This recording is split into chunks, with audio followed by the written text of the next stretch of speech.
This is a CBS News special report. I'm Jim Axelrod in New York. We are following reports that multiple people have been killed in another school shooting, this time in Texas. Officials in Santa Fe, a small city outside Houston, say there are confirmed injuries at Santa Fe High School. They say the suspected shooter has been arrested. Our Houston affiliate, KHOU, is reporting at least 8 people have died. Now, this all began at about 8 a.m. local time when the school was put on lockdown. An eyewitness says the gunman opened fire in a classroom and students then fled the scene. I was scared for her. I didn't know what to think. I shouldn't be going through this at my school. Like, this is my daily life. I shouldn't have to feel like that. And I feel scared to even go back. Like, it's just not something that you should feel throughout the day, being scared, especially somewhere where we say the Pledge of Allegiance. Like, I don't know, it's just I shouldn't feel like this. I heard that my friend got shot in the art hall, and as soon as the alarms went off, everybody just started running outside, and next thing you know, everybody looks, and you hear boom, boom, boom, and I just ran as fast as I could to the nearest forest so I could hide, and I called my mom.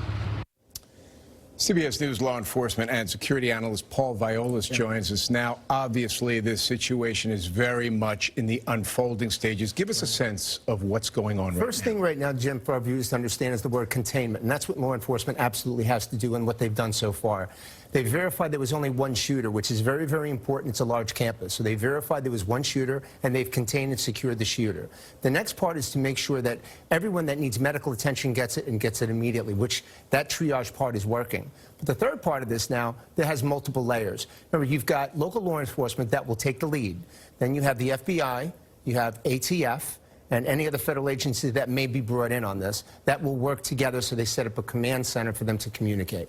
The law enforcement community, sadly, is becoming all too familiar with how to deal with these things. You say the first thing you try to do is determine how many shooters. In this case, it appears just one. Just one. And that's critical. That's critical because, Jim, when we have a campus that's this large, you can't rule out there's a second shooter.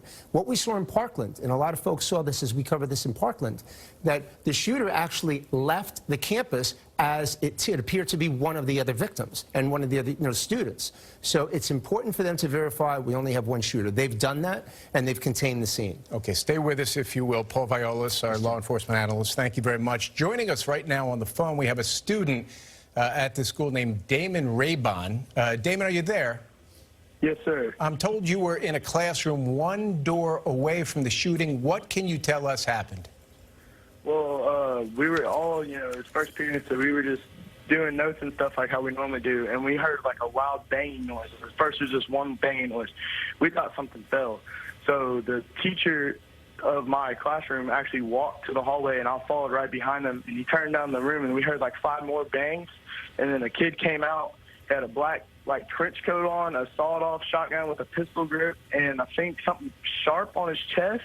And then he turned, and instead of looking our way, he just grabbed the backpack and went right back into the art room. So at this time, we knew it was an actual shooter. So we turned and we shut the door in our classroom, turned off all the lights, did everything we could to get the students safe, my fellow classmates. And then the teacher actually ran and pulled the fire alarm because we had no service to call 911 to let anyone know that there was a shooter, because we were like our wings completely almost separate from the rest of the school. So he pulled the fire alarm to let everyone know, like, get out of the school, you know what I mean? So I guess once all the students got out of the school and heard the shots, that they all took off running. Damon, let me stop you there for a second. You did see someone you described as wearing a trench coat with a sawed-off shotgun. Is this anybody you recognized from campus? I'm being told that from my description that I gave, there was some kid named Dimitri. That's just what I'm being told. I do not know 100%. Is this a student? Yes, sir. Okay, now let me circle back for a second. You've had active shooter drills at Santa Fe High School before?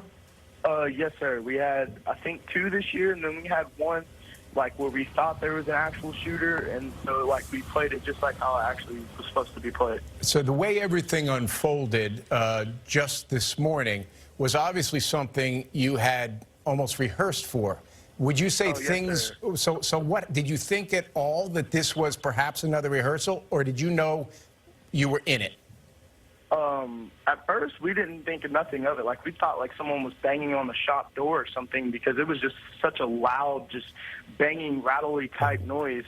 But when we went in the hallway and we heard it 5 or 6 more times, we knew right away that it was definitely a gun, and we could smell the gun smoke, and it was very, very loud. I guess it was echoing through the halls.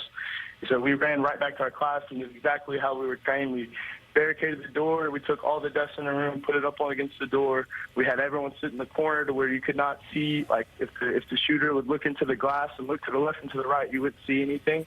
And that's exactly what he did. So he walked by and we could hear the shots. Like, I'd say he probably shot 15 to 20 times in that area. Did you? And the whole time you can just hear him. Damon, did you see people who had been hit? No, sir, I did not. We stayed in our room until the cops knocked on our door, and, like, this is the Santa Fe Police Department. And Can you describe for me, while you were all locked down in that classroom, help us understand what that feels like? oh, man, well, everyone in the classroom was just crying and freaking out, and it was just the substitute teacher and myself and a couple fellow classmates trying to calm everyone down to get everyone quiet, because at this point we didn't want the shooter to hear us, to know that there are actually students in the classroom.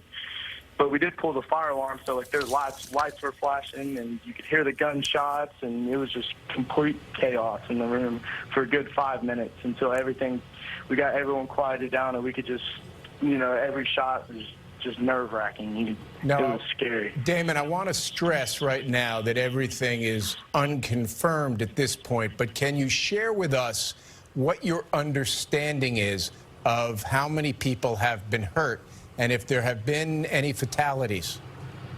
From my understanding, I'm not going to say anything that I really do not know, because I'm not trying to disrespect anyone or anything like that.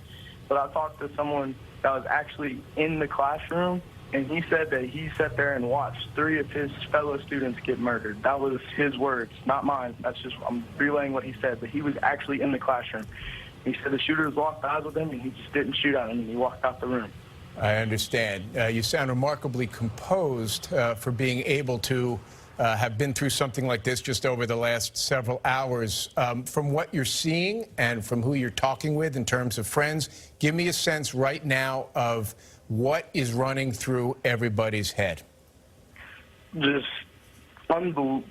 I mean, of course, we hear about this stuff all across the United States of America, like the shootings and the people going in the schools. But everyone thinks like, oh, that's never going to happen here. And everyone right now is just probably in complete shock, from my understanding. It really is just a loss for words, honestly. Like, who would think that someone would just come into a high school and just shoot unarmed student? Like, I really am at a loss for words, sir. I understand. I totally understand. Just let me ask you about what is happening in terms of students, kids, being reunited with their parents right now. Well, we were the last actual class to get escorted out of school, because we pulled the fire alarm, so the whole rest of the school, they all left. Like, they just took off, and they run into the trees and to the highway, and they all left. And we were, like, one of the only, classes to actually get escorted out. And we got escorted out, and we had our hands up, and they patted us down, took our names, and they bused us over to the junior high, and then our parents would come and sign us out. Okay. Damon, listen, I'm sure the last thing you want to be doing right now is talking on the phone. So let me just say thank you very much for you taking time to let us know about the situation that is unfolding in Santa Fe, Texas. Yes, sir. Everyone's in my prayers. Have a great day. Let's go back right now to Paul Violas, if we can. So you just were listening to all of that. Right. What stuck out to you in terms of what you're hearing? You almost jumped out of your chair when you heard about the fire alarm. Yeah, Jim, I really don't understand that, because I can't imagine they were taught to pull a fire alarm. Now, if a student did it and the student did it because of just a reaction, then that's understandable. But if a teacher did it, that would concern me. And the reason why is because when you have an incident like this, it's so fluid. You've got to also remember, too, that these incidents don't last longer than 7 or 8 minutes.